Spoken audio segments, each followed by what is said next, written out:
Friends, तो जैसा कि हम जानते हैं हमारा एयरफोर्स एंड नेवी का पेपर आ रहा है, एयरफोर्स का एग्ज़ाम आ रहा है। तो उसके लिए जो प्रीपोजिशंस होते हैं वो एक वेरी इंपॉर्टेंट रोल प्ले करती हैं किसी भी एग्ज़ाम में। आप एनडीए ले लीजिए, एयरफोर्स ले लीजिए, एसएससी के एग्ज़ाम ले लीजिए। पर मैंने यूट्यूब पे देखा कि इतने अच्छे वीडियो नहीं है, तो मैंने सोचा कि मैं क्यों ना एक डायरेक्ट वीडियो बनाऊँ। तो उसी के लिए मैं चलिए शुरू करते हैं डायरेक्ट। सबसे पहले बात करते हैं फिक्स्ड प्रीपोजिशंस की। देखिए, अगर आप क्वेश्चन फिक्स्ड प्रीपोजिशंस पे पेपर में आता है तो वो या तो आपको आएगा या तो वो नहीं आएगा। सबसे पहले बात करते हैं प्रेफर की। तो जैसे अगर क्वेश्चन आता है कि प्रेफर, तो प्रेफर के बाद फिर क्या आएगा? प्रेफर एक क्या है? फिक्स्ड प्रीपोजिशंस है। तो प्रेफर के बाद आएगा हमेशा टू। जैसे कि I prefer coffee to tea, तो उसके बाद हमेशा टू आएगा, देन वगैरह कुछ नहीं आएगा, तो प्रेफर हो गया। उसके बाद सीनियर, जैसे Ram is senior to Shyam, तो सीनियर का फिक्स्ड प्रीपोजिशंस भी टू है। उसके बाद जूनियर का भी फिक्स्ड प्रीपोजिशंस टू ही होता है, he is junior to me. अब टाइड का मतलब थका हुआ, कोई थक गया है, तो उसका जो प्रीपोजिशन है टाइड के बाद वो हमेशा फिक्स्ड आता है, कहीं भी टाइड हो। I am tired of seeing mobile और I am tired of playing PUBG, तो कुछ भी हो पर टायर्ड का प्रीपोजिशन हमेशा क्या आएगा? ऑफ आएगा। वियरी का भी फिक्स्ड प्रीपोजिशंस क्या है? ऑफ है। I M weary of this, I am weary of that. Not, तो नॉट के बाद हमेशा क्या आता है? ऑफ। नॉट का फिक्स्ड प्रीपोजिशंस क्या होता है? नॉट के बाद अगर कोई प्रीपोजिशंस आएगा तो वो हमेशा ऑफ ही आएगा। ओके, टेम्पर्ड विद, जैसे कि ही इज टेम्पर्ड, उसका टेम्पर ही ऐसा है, तो he is tempered with patience, like that. Okay, फिर फाउंड विद, फाउंड के बाद अगर जैसे करेज आना है तो fought with courage. They fought with courage, they fought, लेकिन अगर ब्रेव आ रहा है तो केवल ही फॉट ब्रेवरी, फिर नहीं होगा विद ब्रेवरी। ओके, पर अगर करेज फॉट के बाद आ रहा है तो उसके बाद हमेशा विद लगेगा। Fixed position, he is kind, तो काइंड का भी फिक्स्ड पोजीशन हमेशा क्या होगा? काइंड का फिक्स्ड प्रीपोजिशन होता है, काइंड का फिक्स्ड प्रीपोजिशन होता है विद। तो मूव करते हैं नेक्स्ट स्लाइड पे। फिर कुछ और फिक्स्ड प्रीपोजिशंस, जैसे कि गुड, गुड के साथ हमेशा आता है एट, जैसे he is good at maths. ये एग्जाम में बहुत बार आते हैं, गुड और एट वाले। ओके, गुड और एट वाले एग्जाम में बहुत बार आते हैं कि आपको कंफ्यूज करने के लिए, पर आपको कंफ्यूज नहीं होना है। गुड के बाद हमें, आप याद कर लीजिए, गुड के बाद हमेशा एट आएगा और एक्सपेक्ट के बाद हमेशा इन आएगा। उसके बाद सॉरी, सॉरी का फिक्स्ड पोजीशन हमेशा फॉर होता है। I am sorry for my mistakes, I am sorry for being late, तो सॉरी के बाद हमेशा क्या आएगा? सॉरी के बाद आएगा हमेशा फॉर। उसके बाद आस्क, आस्क का भी फिक्स्ड पोजीशन हमेशा ऑफ ही होता है। आस्क का फिक्स्ड प्रीपोजिशन क्या होगा? आस्क का फिक्स्ड प्रीपोजिशन होगा ऑफ, जैसे कि he asked for my help. फिर उसके बाद कुछ नहीं होगा, ही आस्क दैट, और दोनों आस्क के बाद वैसे क्या आएगा? फॉर आएगा। उसके बाद रेडी, तो I am ready for going there. और फॉर का एक वो भी, जब हमें किसी चीज़ का सेंस पता होता है, जब हमें सेंस पता होता है तो उसमें हमेशा फिर फॉर ही आता है। ओके, जब हमें एम पता होता है। अब प्लीज्ड, प्लीज्ड के बाद हमेशा क्या आता है? With, pleased with someone. Okay, pleased with someone, I am pleased. देखो, प्लीज्ड के बाद विद भी आता है और प्लीज्ड के बाद एट भी आता है। जब हम किसी पर्सन के साथ, सॉरी हम यहाँ पे लिखना भूल गए हैं तो हम अभी लिख देते हैं। अगर हम प्लीज हो रहे हैं किसी पर्सन के साथ, ओके, फॉर पर्सन, तो लगेगा विद, और किसी सिचुएशन पे हो रहे हैं तो होगा at. I am pleased at this weather. Okay, तो हमेशा एट लगेगा। सिंपैथेटिक, सिंपैथेटिक के बाद हमेशा परफेक्ट है, फॉर। सिंपैथेटिक में भी क्वेश्चन काफ़ी बार है, तो sympathetic for, he is sympathetic for poors और विलेजर्स। उसके बाद आता है perfect, so this is perfect for you, और this match is perfect for you, और this is perfect bat example. उसके बाद आता है रिस्पेक्टफुल, तो रिस्पेक्टफुल के बाद भी हमेशा फिक्स्ड पोजीशन होता है टू। ओके, रिस्पेक्टफुल के बाद फिक्स्ड पोजीशन होता है टू। चलिए मूव करते हैं। अब बात करते हैं, कुछ और फिक्स्ड पोजीशंस ले लेते हैं, जैसे कि वेरी, वेरी का मतलब क्या होता है? वेरी का मतलब होता है सतर्क, सावधान, चौकन्ना, तो वेरी के बाद हमेशा होता है ऑफ। बिवेयर, बिवेयर का भी फिक्स्ड पोजीशन ऑफ होता है। आपने कभी रेलवे स्टेशन या कहीं भी देखा होगा कि बिवेयर के बाद लिखा रहता है बिवेयर ऑफ थीव्स, है ना, तो फिक्स्ड प्रीपोजिशंस। तो आप इंग्लिश क्या है, कहीं भी सीख सकते हैं प्रीपोजिशंस, इतना अच्छा एग्जाम में आता है। उसके बाद अवेयर, अवेयर का मतलब वही सतर्क, सावधान, चौकन्ना, अलर्ट, अवेयर, अटेंटिव, कॉशियस, ओपनियर, excite, heedful, heedful, mindful, wary, chary, vigilant, तो आपको इधर सिनोनिम्स भी बता दिए। Aware of. उसके बाद इंटरेस्टेड, इंटरेस्टेड का फिक्स्ड पोजीशन होता है in, I am interested in you, और match is very interesting to watch.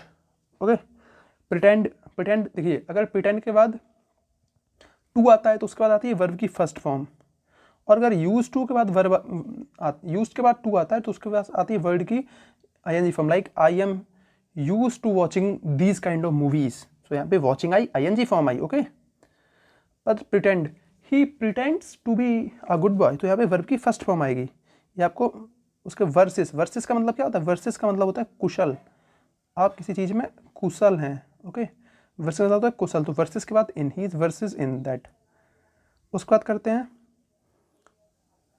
Toward, okay. बात करते हैं टुवर्ड की। टुवर्ड हमें क्या बताता है? टुवर्ड हमें बताता है सेंस ऑफ डायरेक्शन देता है टुवर्ड्स। जब हमें जैसे पता है कि हम कहाँ जा रहे हैं, जैसे कि I am going towards Sahara mall, तो मैं सहारा मॉल की डायरेक्शन में जा रहा हूँ, तो हम क्या लगाएंगे? तो हम टुवर्ड्स लगाएंगे, ओके। जब हमें, जैसे हमने अभी पहले बताया था आपको, जब हमें अपना एम पता होता है तो हम क्या लगाते हैं? जब हमें अपना एम पता होता है तो हम लगाते हैं फॉर, जैसे आई am sorry for my mistake. अब लुक, ये काफ़ी बार क्वेश्चन आ चुका है लुक का, कि look at, okay, look there. देखो लुक का काफ़ी ज़्यादा सीक्वेंस भी होता है, पर लुक के साथ हमेशा एट ही लगता है। अगर लुक के बाद कोई प्रीपोजिशन लगेगा तो वो एट ही लगेगा, okay. Look at that building, like look at that building. अगर आप किसी कोर्स में इंटर करते हैं ना, जैसे कि एडमिशन लेते हैं, तो I enter into a course of BA या बीएससी या बीटेक। सो अगर हम किसी कोर्स की बात करते हैं तो वहाँ पे हमेशा आएगा enter into a course, okay. पर अगर हम किसी रूम में इंटर करते हैं, जब हम किसी रूम में इंटर करते हैं तो उसमें इन रहेगा, और रूम में इंटर के लिए कभी कभी इनटू भी लग जाता है, ठीक है, जब मोशन से हम इंटर करते हैं, ठीक है। In front of, in front के बाद हमेशा ऑफ ही लगता है, जैसे my school is in front of Delhi public school, so in front के बाद हमेशा क्या लगेगा? ऑफ लगेगा। एडिक्टेड के बाद to, he is addicted to watching movies, ना, तो एडिक्टेड के बाद क्या लगेगा? एडिक्टेड के बाद हमेशा लगेगा टू। और वेलकम, ये तो आपने सुना ही होगा कि वेलकम टू माई हाउस या welcome to this party, this kind of thing, okay. Welcome के बाद हमेशा लगेगा टू। सो चलिए कुछ और देख लेते हैं। अब देखिए, अभी तक हमने प्रीपोजिशन की बात तो कर ली, चलिए अभी इसे बाद में लेके आएंगे। हाँ, अब बात करते हैं जनरल प्रीपोजिशंस की। तो ये तो अभी तक हमने अब क्या पढ़ा? फिक्स्ड प्रीपोजिशंस कि जो हमेशा फिक्स्ड ही रहती थी। अब ये हैं जनरल प्रीपोजिशंस, ओके। तो इन, इन हमको क्या दिखाता है? इन हमको दिखाता है कोई किसी चीज़ के अंदर है, ओके। अब इसके दो सेंस होते हैं, इन या इनटू के। यहाँ पे इनटू नहीं है, मैं इनटू भी लिख देता हूँ। इन, इनटू, इनटू क्या दिखाता है भाई? सॉरी, इनटू दिखाता है हमको ट्रांसफॉर्मेशन, रूप परिवर्तन, जैसे कि ice turned into water, ice turned into water, ice turned into water, okay. Boy jumped into the river, boy jumped into the river, student came into the class. तो into का प्रयोग हम वहाँ भी करते हैं जब कोई चीज़ ऊपर से नीचे आती है। आप लोग एक बार अपने हाथों से देख लीजिए तो आपको कभी नहीं भूलेगा। मैं कह सकता हूँ कि जब कोई चीज़ ऊपर से नीचे आती है या बाहर से अंदर आती है तो वहाँ पे इनटू होता है। कोई चीज़ ऊपर से नीचे आई या बाहर से अंदर आई तो वहाँ पे इनटू का यूज़ होगा, ठीक है। चलिए अब बात करते हैं एट की। तो एट की बात करते हैं। एट क्या बताता है? एट बताता है पोजीशन, एट बताता है पोजीशन। ओ सॉरी, मैं ऑन भूल गया, अभी करवाता हूँ उसको। एन हमको क्या, एट बताता है पोजीशन, स्थिति। जैसे ही इज, जैसे एग्जांपल लेते, he is at the top of the class.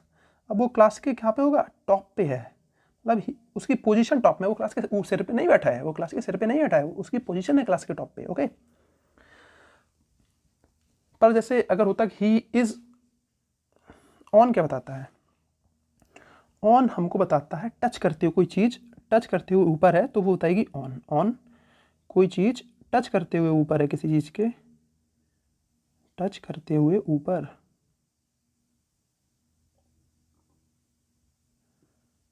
ऊपर है तो वो बताती है on.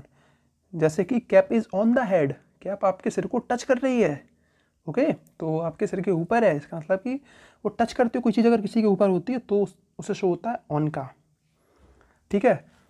Cat is on the table, कोई चीज़ टच कर रही है, ठीक है। चलिए बात करते हैं एट की। तो एट क्या दिखाता है? एट की बात कर चुके थे, सॉरी, बात करते हैं ओवर की। तो जैसे कि ऑन दिखाता है टच करते हुए ऊपर, ऑन दिखाता है टच करते हुए ऊपर, वैसे ही ओवर दिखाता है बिना टच किए हुए ऊपर, बिना टच किए हुए ऊपर। ओके, ऑन दिखाता है, ओवर दिखाता है बिना टच किए हुए ऊपर। जैसे man is umbrella is over our head. जैसे कैप क्या है, कैप हमारे हेड के ऊपर तो है पर वो टच नहीं कर रही है, टच कर रही है। और अम्ब्रेला है हमारे सिर के ऊपर तो है पर वो हमें टच थोड़ी नहीं कर रहा है ना।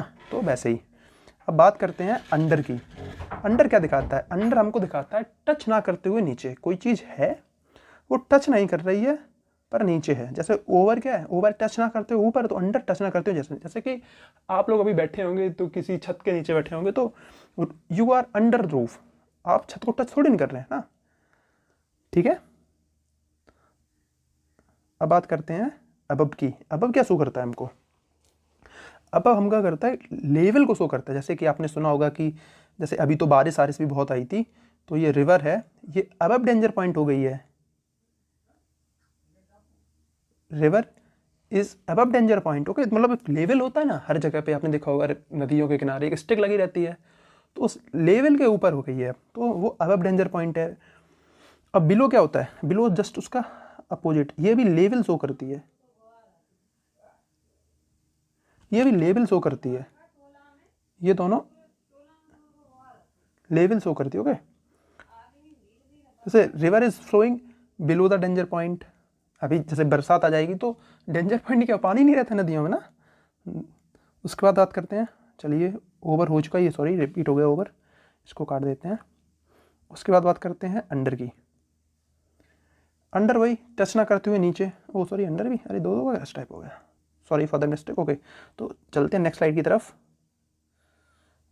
ओ ऑन, अरे ये क्या हो रहा है, ऑन पिछली स्लाइड में भी था on, oh I am sorry for that, ये अब से नहीं होगा। चलिए अंडरनीथ की बात करते हैं। अंडरनीथ होता है जैसे कि ऑन होता है टच करते हुए ऊपर, ऑन होता है टच करते हुए ऊपर, वैसे ही अंडरनीथ होता है टच करते हुए नीचे। जैसे coin is placed under the pillow, जैसे आपने क्या होता है, हम लोग तकिए के नीचे, पिलो के नीचे कॉइन रख देते हैं, तो वो कॉइन क्या होता है, टच करता हुआ है ना, क्या करता है, टच कर रहा है। तो टच ना करते हुए नीचे, सॉरी टच करते हुए नीचे। जैसे हम लोग पैसे रख लेते हैं, या फिर हमारा जो हेड है, हेड इज अंडर अनेथ कैप, दैट इज ओके। उसके बाद बात करते हैं, ओवर हो ही चुका है, अंडर हो ही चुका है, अक्रॉस। हाँ अक्रॉस देखिए ये मोस्ट इंपॉर्टेंट है। इसके 3 यूज़ होते हैं।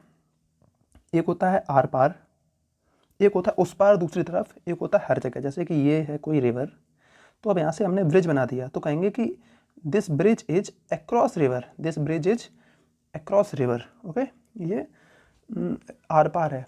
अब इसका दूसरा यूज़ होता है कि उस पार दूसरी तरफ, जैसे कि ये रिवर है ना, ये आप हैं।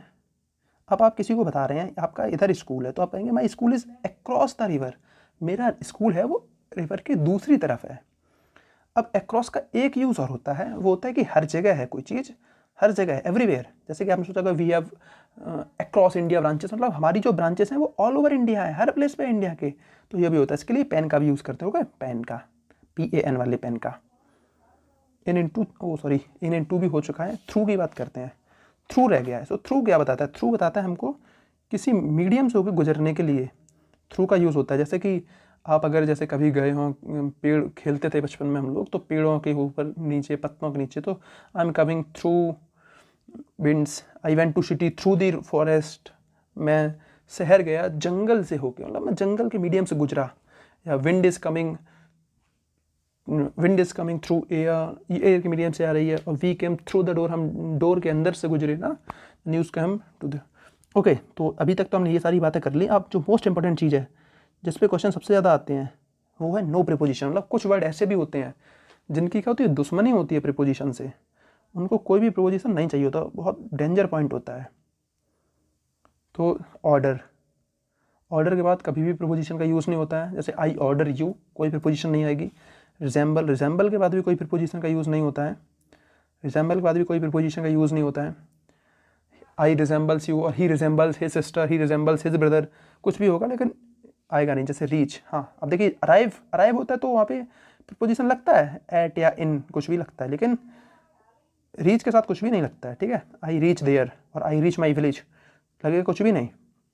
डिस्कस, ये तो अभी एनडीए एग्जाम में भी मैंने देखा था पेपर, उसमें क्वेश्चन आया था कि we were discussing the matter करके कोई उसमें था, तो गलत था। तो डिस्कस हमेशा वही लगेगा, डिस्कस का खुद ही मतलब होता है कि आप किसी चीज़ पे विचार विमर्श कर रहे हैं ना, एक्शन ही शो करता ही है। उसके बाद accompany, he was accompanied by his father, यहाँ पे भी नो प्रिपोजिशन का केस होता है। उसके बाद रिग्रेट, रिग्रेट का मतलब क्या होता है? रिग्रेट का मतलब होता है पछतावा करना। ओके, रिग्रेट का मतलब होता है पछतावा करना।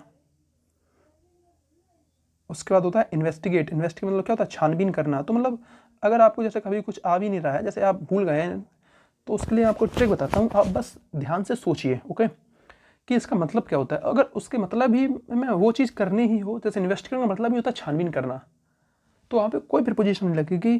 So thanks for your